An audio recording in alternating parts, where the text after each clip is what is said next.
I'm trying out another walk I haven't done before, just outside the village of Penmachno. So it'll be a circular walk, and this is a pleasant spot here. I can't remember. Well, I've probably driven along the lanes, but I haven't walked along here before.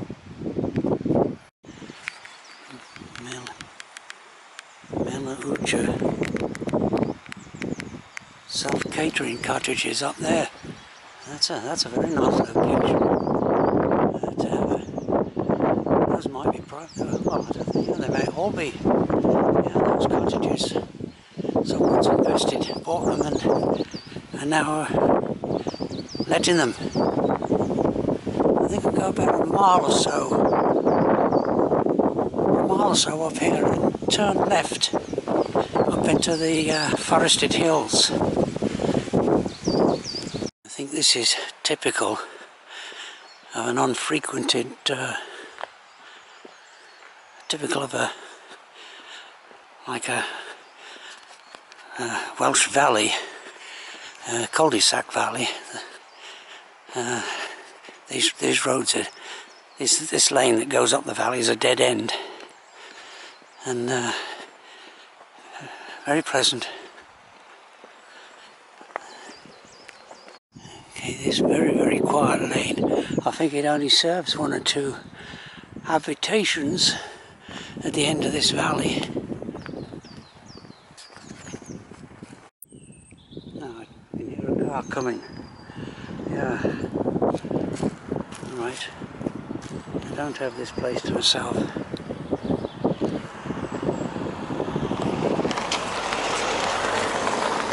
It's there are some people that live up here, or staying up here at least. Okay, continue on. There are some habitations there. I see there's two houses. One maybe can't quite see it in the trees, and but I think there's only one house at the end of this tarmac lane, and then the lane turns into a track.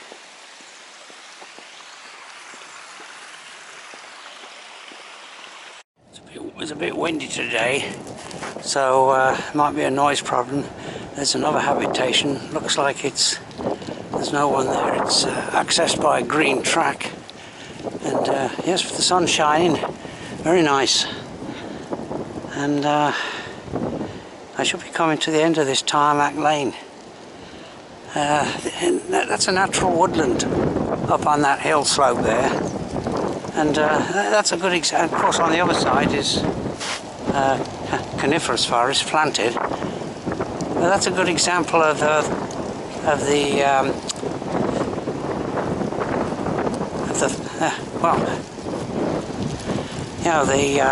agricultural revolution 10,000 years ago, when people stopped being hunter-gatherers and cleared the land, the valley bottoms, and flat lands for farming.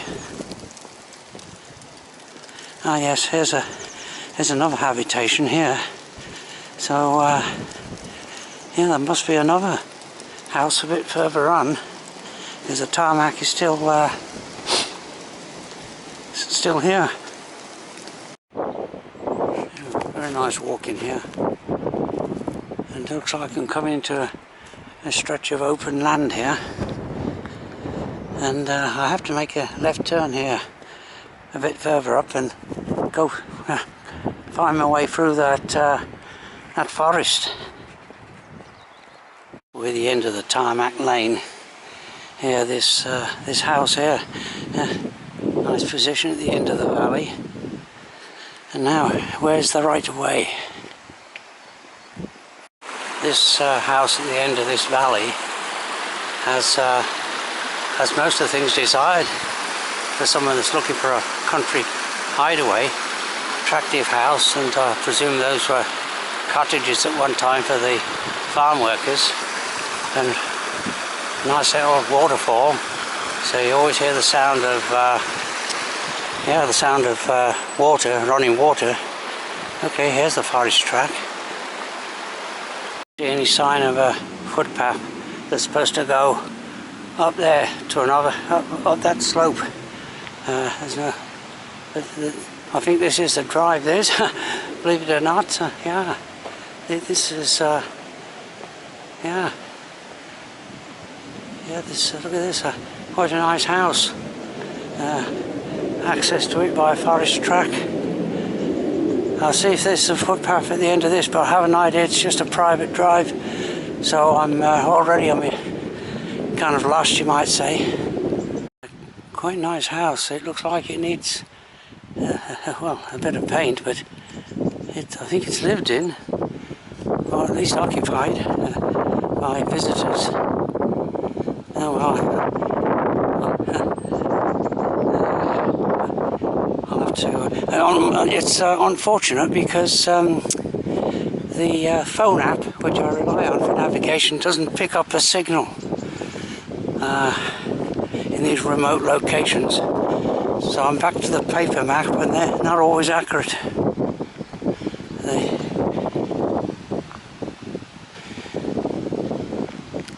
Okay, there's that house, and there is a footpath here, but it looks style looks as though it's tumbled down, and yeah, there's the other forest track up there. That's so. Yeah, I'll see if I can make my way.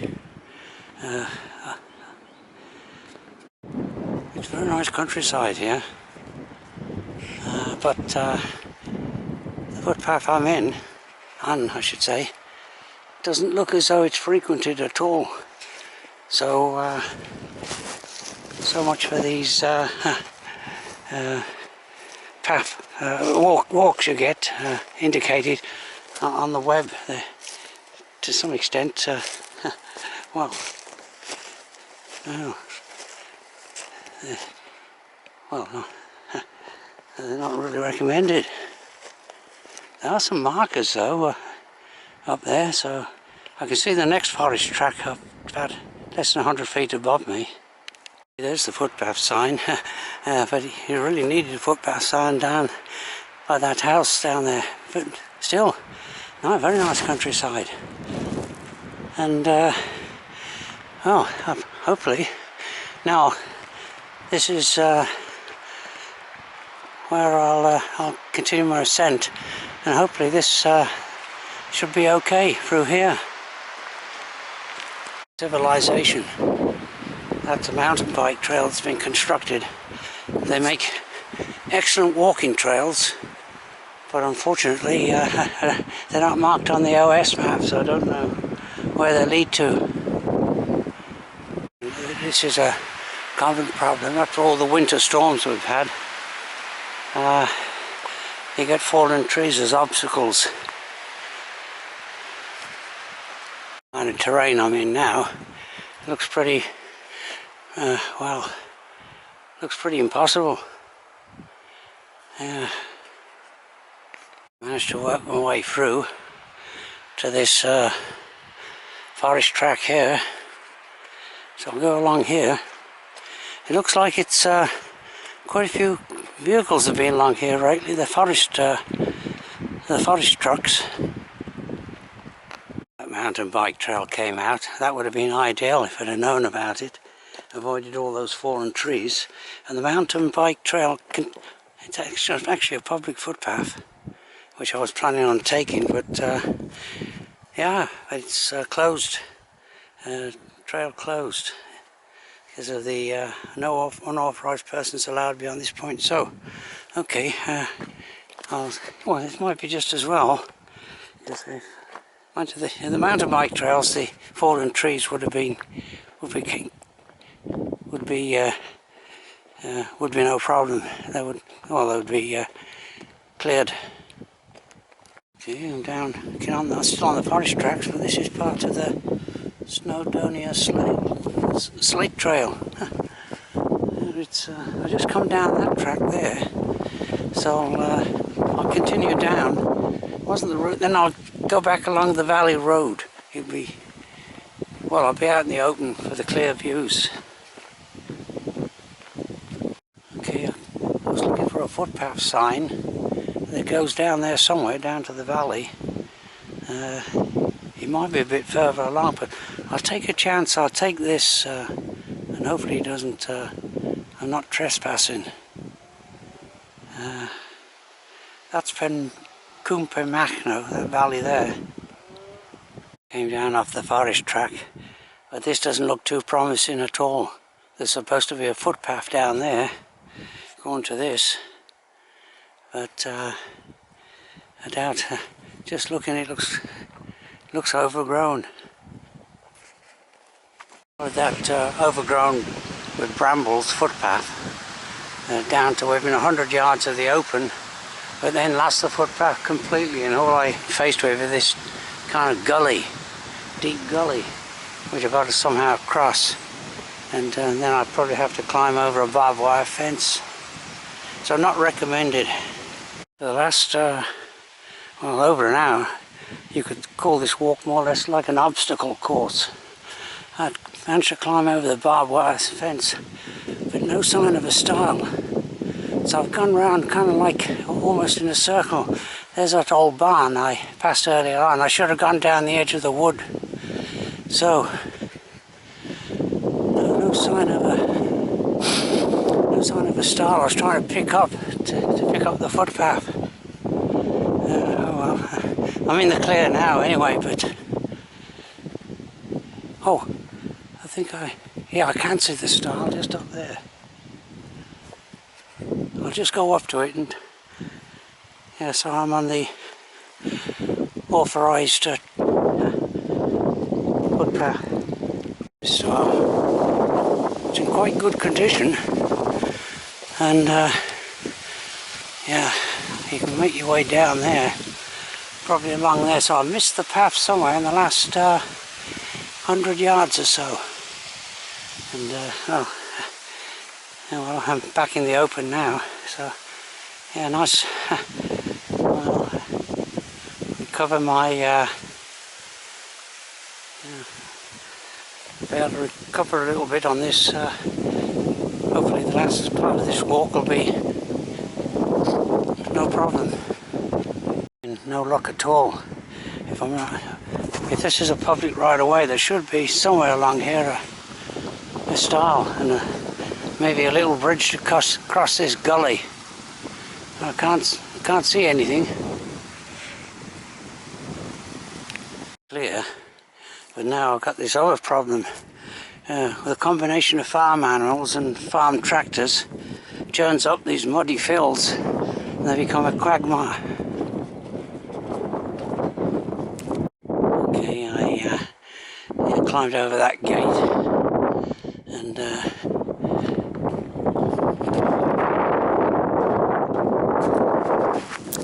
there's a car park there, so I'll just follow this, probably a private driveway, down to the road.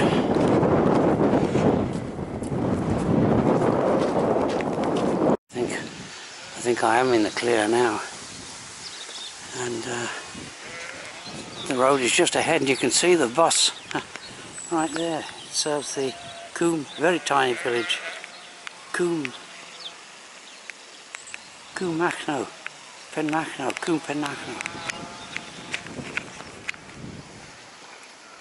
It's up there, just those group of cottages. Anything I can say for this walk is that it's good exercise, and if you like going in for military style obstacle courses, then this is the walk. I got this off the internet, so whoever put it on there likes those kind of obstacle courses. This should be pleasant walking if I can get back into the mood to enjoy it. Down this valley, Penmachno Valley. It's about a 2-mile walk back down to Penmachno village, where I parked my car.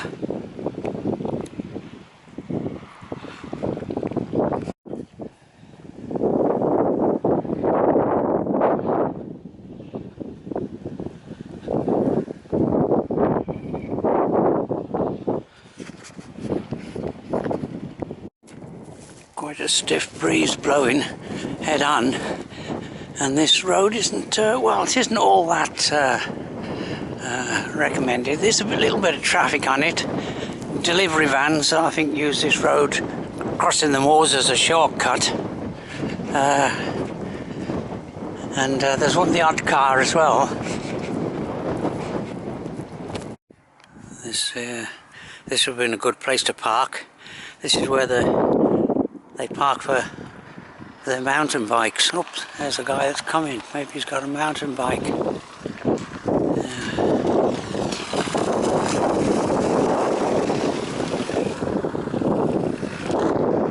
Reached the village of Penmachno, and I'm just parked 200 or 300 yards the other side of the village.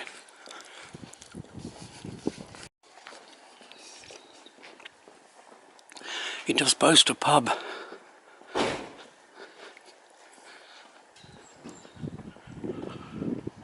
Just have a quick walk around this church.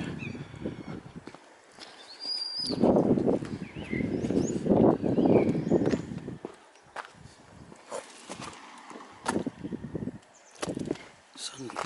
Toddler's Church.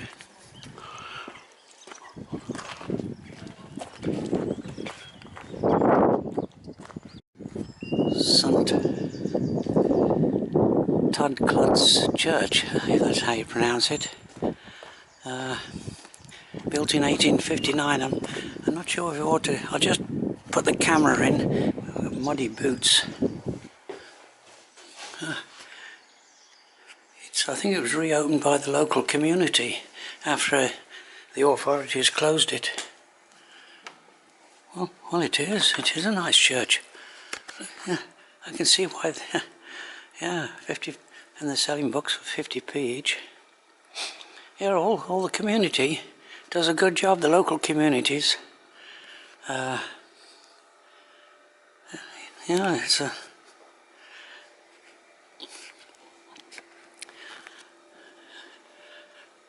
It's probably still used for services. I don't think it was. It's just kept as a museum or something. It's. This is similar to the one I looked at a couple of days ago. It may have been carved by the same lady. I'm not sure. This eagle. Yeah, it's like this. I don't know if that'll show up in the. Yeah.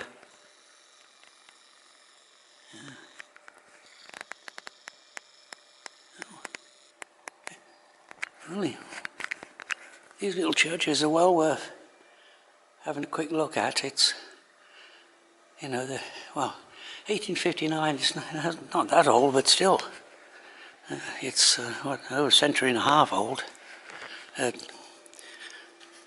Okay, there's little cottages. All these villages, of course, were built in the heyday of the slate industry back in the 19th century. Although this might have been a village back in before the slate quarries. There's Penmachno Hall, now a hotel. Doesn't look as though there's many customers there, but well, it's probably got a bit of history to it. Okay, that's the end of this walk. My car is just, well, maybe just over 100 yards. Yeah, there it is, right there. 100 yards up the lane.